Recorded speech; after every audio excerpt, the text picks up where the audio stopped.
Дагы кими? Айтты да нормаль жайыштыра коюп өткенде бар карач ким экен?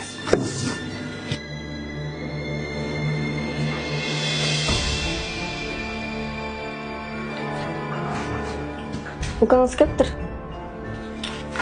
Келчи акча сурады эле. Үйдө акча барбы жокпу? Үйдө акча бар. Мен үйдө жок деп кетиреричи. Ол акчалардын орду бар. Эртең ичине иш баштап аттым эле. Жалгыз укаңыз болсо, ишенгениңиз болсоңуз, анан укаңызга бербей кимге бересиз? Акчабыз бар, берип турайлы. Анда сен тамактарды даярдай бер, мен өзүм чыгам.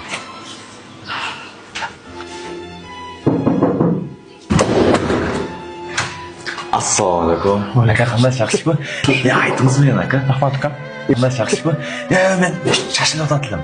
Ака, айтыңыз менен жаңы ачылган ресторанда ыстык тамак жеңил экөөңүздөр жеп алыңыздар.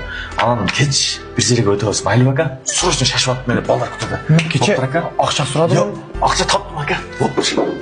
Ошо бир тууганды сыйласаң дейт да, сенин де жашооңдо береке болот, дайыма бай болосуң деп.